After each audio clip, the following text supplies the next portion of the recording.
Fala galera, aqui estou eu para mais um vídeo do nosso canal Futebol Argentino. Bom, hoje já falei do jogo do São Lourenço, já falei do jogo do Racing, já falei do jogo do Independiente e agora eu vou falar do jogo do River no último domingo. O River jogou fora de casa no estádio Mário Alberto Kempes em Córdoba contra o Talleres, né? Um dos grandes times argentinos, digamos assim. Acho que proporcionalmente no Brasil ele seria meio que um Santa Cruz, um Sport da vida, tipo, mais ou menos isso, né? Teve um grande período ali nos anos 70, onde ele quase era campeão argentino, se não fosse o Independiente fazer uma de suas diabruras, para fazer um trocadilho aqui com o nome do mascote do Rojo, que o Rojo precisava empatar contra o Talleres em Córdoba para ser campeão, porque naquela época tinha final o campeonato. O que aconteceu foi que o Rojo estava com 3 jogadores a menos e o Talleres ganhou de 2-0 e o Rojo foi buscar o 2-2 para ser campeão. Mas enfim, não vou ficar falando do passado porque também quadro de domingo, né? Vamos lá. O jogo do último domingo. Amanhã eu vou falar do Boca, pra torcida do Boca aí que tá ansiosa, que tá querendo saber mais um pouco do Boca. Amanhã eu vou falar do Boca. Mas agora focando mesmo no River. Interessante, muito interessante o jogo, muito interessante. Foi o melhor jogo do Campeonato Argentino que eu vi até agora, pelo menos dos que eu vi, né? Não sei, eu vou ver o jogo do Boca amanhã pra comentar com vocês aqui, mas foi o melhor jogo que eu vi. Tecnicamente não é muito diferente, assim, não é comparável com a Europa, por exemplo, mas eu acho tecnicamente sim melhor do que os jogos do Campeonato Brasileiro, bem melhor, inclusive, na média, assim, tá bem acima do Campeonato Brasileiro, no meu ponto de vista, tá bem acima, lembrando que o Talleres de Córdoba é um time que acabou de subir da Série B, né, aquele Green Azul que jogou no Vasco, jogou no Inter de Porto Alegre, joga no Talleres, volante. E o D'Alessandro, que tava no Inter também, que jogou um tempão no Inter, tá jogando no River Plate, né? E sem mais delongas, vamos para aqui para as escalações dos dois times, né? Vou falar, até porque eu vou começar a falar em cima do modo como os dois times jogavam na escalação deles. O River ele joga no 4-4-2 em linhas, onde são duas linhas de 4 e dois atacantes na frente. 4-4-2 em inglês, assim, taticamente falando, se você olhar a tática do River, não tem nada de novo, nada de inventivo, nada de outro mundo. Se você olhar a tática do River, não tem nada disso. A tática, eu tô frisando bem a tática porque existem muitas inventividades no modo do River jogar, mas dentro do jogo, entende? Não é um esquema fixo. Aí eu vou entrar nisso depois quando eu for comentar mesmo os detalhes do jogo.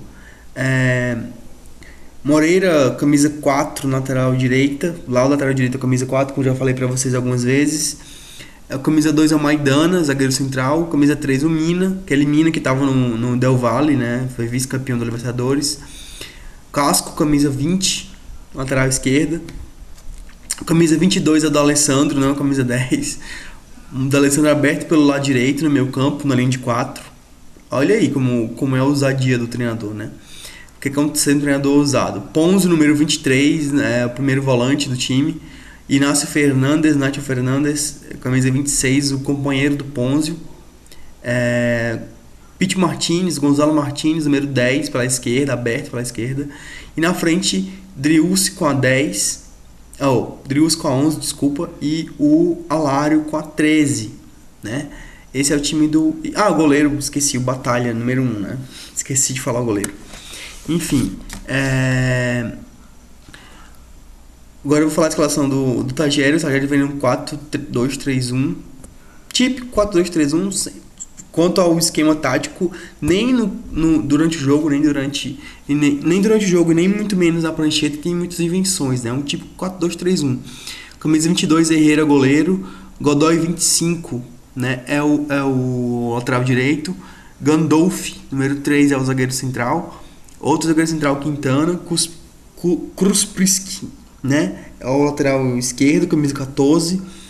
Camisa 15 e camisa 21, Guiazul e Fernando Godoy, né? Para diferenciar do Godoy lateral direito. Palácios, Gil e Ramírez no meio, ali na linha de 3. e na frente, e esses três eles trocam de posição. Talvez a única coisa que destoe um pouco do inicial seja isso. Mas a única coisa mesmo que destoa é que os três meias, além de três, eles ficam mudando de posição o tempo todo, né? Ninguém tem uma posição fixa. E o Munhoz Rojas, camisa 16, é o atacante central deles, né? Basicamente, assim, se a gente for falar mesmo, como é que eu vou dizer? Se a gente for simplesmente analisar a tática, se resume a isso. Mas o interessante do jogo, principalmente da parte do River, né, e do jogo em si, é que primeiro, o jogo ele se mostra de uma forma muito interessante, porque o Tajeres foi o time que, pelo menos dos que eu vi, dos pequenos, né, eu tô vendo jogos dos grandes e tô comentando jogos dos grandes para vocês. Dos times pequenos da Argentina, pelo menos como eu já falei, vou repetir, dos que eu vi até agora desse campeonato argentino, ele foi o melhor time mesmo, assim, tanto no sentido de organização tática, quanto no sentido de técnica mesmo. Tecnicamente falando, eram os melhores jogadores dos times pequenos, times pequenos que eu vi jogando. E organizativamente, de longe, assim, tá acima do próprio River, por exemplo. Em forma de organização tática, tá acima do próprio River. Quanto a isso aí, eu não tenho nenhuma dúvida. Em termos de organização tática, ele só não está acima do Racing dos times grandes que eu vi até agora, né? Consciência tática, saber o que é em campo e tudo mais. Claro, falta um pouco mais de, sei lá, de técnica para definir o jogo, mas dificilmente esse Tajeres aí ele vai ser rebaixado. O Tajeres me lembra muito esses times brasileiros que sobem da Série B para Série A, mantém a base do time todinho lá. E ele fica na Série A no outro ano sem grandes problemas, sem grandes frustrações, sem grandes traumas, né? No primeiro tempo, inclusive, houve um equilíbrio do jogo, mas o Tajeres um pouco melhor, né? Foi um equilíbrio, assim, digamos, 53-47 pro Tajeres, né? Vamos dizer isso. Se fosse distribuir 100 pontos durante do primeiro tempo, seria 57 pro Tajeres e 53 pro Tajeres e 47 pro River, alguma coisa assim nesse sentido. Uma diferença muito baixa, você há de convir comigo, para dois times, né? Os times se valiam mais também do físico do que do técnico, né? Um jogo mais direto, um jogo mais de bola longa, não tinha muita alternância de bola curta e bola longa, era muita bola longa, era muita falta também, muita falta, mas sem deslealdade, bom frisar isso.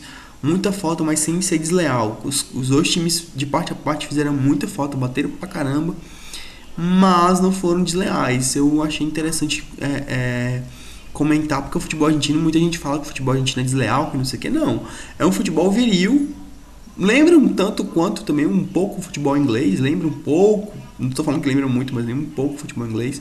É um futebol de muita virilidade, onde os jogadores são muito conscientes taticamente, muito conscientes taticamente. Eu vi o D'Alessandro lá, cara, o D'Alessandro voltando para marcar na linha de volante. Nunca tinha visto isso no Inter acontecer. No Inter eu vi o cara botando a mão na cintura e ficar lá parado. No River o cara volta para marcar no meio campo. Não sei o que acontece com o cara, mas acontece isso. Eu acho que quando ele chega no Brasil parece que desliga o senso de tática dele, ou sei lá, o senso de doação para a equipe, porque no Brasil não precisa fazer isso, sei lá o que acontece, mas eu sei que o cara tá correndo o campo todo, claro, ele não tem mais não é mais nenhum garoto para ficar correndo, se doando e tudo mais, mas ele se doou, ele fez o que ele podia, né? 35, se não me engano, já até uma idade avançada, né? Para um jogador que joga assim, indo e voltando, ajudando e tudo mais, né? O River, ele tá começando a tentar, como eu falava para vocês também, o River ele jogava muito no pica-pedra, né? Bola direta e bola longa. Já consigo vislumbrar um pouco, assim, não dá para dizer que ele já está fazendo isso, é bom deixar claro. Mas parece que o Galhardo, não sei se porque ele quer fazer isso, mas o time do River já começa a, de alguma forma, dar uma cadenciada no jogo, ter um pouco mais de racionalidade no meio. Não sei, é como eu tô falando, eu não sei se foi o Galhardo que fez isso porque ele quis fazer. O Galhardo, para quem não sabe, o ex-jogador do River, Marcelo Galhardo, que agora é técnico do River desde 2015, se eu não me engano, né? Foi campeão da Libertadores com o River, campeão sul-americano com o River e tudo mais. Desde 2014, na verdade, né? Ele foi campeão da Sul-Americana também com o River. Voltando aqui pro assunto que eu tava falando, o que aconteceu foi que o River ele tá tendo transição de liderança técnica, vamos dizer assim. O Sanches, o uruguaio Sanches, ponta direita, saiu do River, foi pro México depois do Mundial de 2015. E o D'Alessandro chegou agora no Libertadores última. E ele não se encaixou completamente no time ainda, a verdade é essa. Então o time está começando a se acostumar com um novo tipo de liderança técnica, com um novo expoente técnico do time, que antes era o Sanches, agora vai ser o D'Alessandro. A diferença é que o Sanches era um cara muito mais de correr com a bola e muita entrega física mesmo, ele aberto pela direita, cruzava a bola, chegava, chutava, enfim.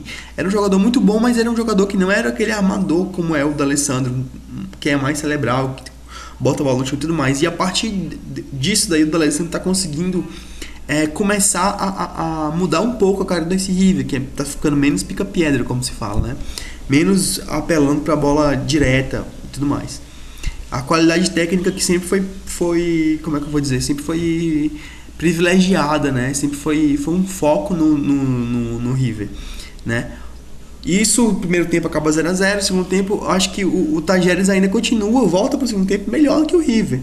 Só que o River consegue um gol aos 16 minutos, 15, 16 minutos, que, no meu ponto de vista, muda a cara do jogo. O Tajeres, ele cai muito depois do gol que ele sofre, né? Cai demais depois do gol que ele sofre, e ainda tem o Guiñazú expulso. O Guiñazú levou um cartão amarelo no primeiro tempo e outro cartão amarelo no segundo tempo.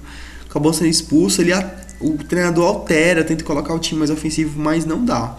Né? Ele não consegue, tem ali uma limitação. O River consegue ser muito, muito forte, um time muito forte, mesmo fora de casa e mesmo sem ser um time sem ser um time pragmático não, sendo um time muito pragmático e sem ser um time das tradições River platenses, né? Como eles chamam. E como eu estava falando no começo sobre a tática do River, eu queria dar um comentário, uma pincelada sobre isso. Já gostei mais de falar de tática, de 4-2-3-1, 4-4-2 e tudo mais, mas hoje em dia para mim isso daí tem uma importância um pouco tanto quanto menor, né? Eu gostaria até de falar isso. Inclusive essa mudança no meu ponto de vista, no meu modo de ver o futebol, foi até o Ivo Máximo aí que não que ele tenha dito para eu mudar, mas eu comecei a perceber que o futebol vai estar além da tática, vamos dizer assim, né? Tá bem além da tática, na verdade. Hoje, no meu ponto de vista, ele está bem além da tática. Claro que a tática é importante e tudo mais, mas o futebol é muito mais que tática, né? Muito mais que tática. Enfim, voltando pro River, a linha de 4 do River pra mim é muito fixa. Quando o Moreira, lateral direito deles, contundiu, ou melhor, quando o Moreira contundiu, ele colocou Machado, um uruguaio lá, pra correr pela banda direita, né? E Machado é um ponta direito, na verdade, ele improvisou na ponta direita, e aí aquela banda ficou mais... A banda direita, a lateral direita ficou mais ofensiva. Ele obviamente segurou mais o lateral esquerdo, né? Se não me engano, o Casco. E talvez, pensando um pouco assim, talvez o D'Alessandro tenha conseguido afunilar o jogo mais pelo meio também por causa disso. Mas ele tá dando uma cadência diferente pro River. E indo já pro meio do campo, acontece uma coisa interessante, porque os volantes do River, eles são mistos. Tem hora que um é o 5, tem hora que o outro sai com a bola, tem hora que o outro volta pra ficar como 5 e o outro sai com a bola. Os dois meias de lado do River, eles circulam pelo campo todo, só tem que guardar a posição quando perde a bola para voltar e recompor. E o Driussi, né, que é o atacante junto com o Alário fica mais pontificado, mas ele fica mais ali entre os zagueiros, mas ele tá sempre também se movimentando, ele não é paradão. O Driussi volta também, muitas vezes recompondo 5 ali no meio campo, povoando bem o meio campo para não dar espaço para o adversário. O time do River é um time interessante, eu achei pode melhorar muito, e isso é bom, né? Porque quando você está no seu limite, como é o caso do Racing, por exemplo, o Racing está no limite dele, ele tem que manter aquele limite. O River não, ele tem como crescer, né? Ele tem como crescer muito. Não diria tecnicamente não, mas eu acho que taticamente ele tem muito como crescer. Interessante que o time do Galhardo ele está começando a mesclar um pouco esse elemento de pica-pedra, de força, né, de verticalidade, com o elemento da tradição que ele foi formado, que é um elemento de jogo de luxo, mas ainda não tem essa obsessão por jogo de luxo. Bom, acho que por hoje é isso, pessoal. Falou, eu sou o Vinícius Falcão, esse é o nosso blog Futebol Argentino. Volta amanhã, valeu, amanhã com o jogo do Boca, hein, galera?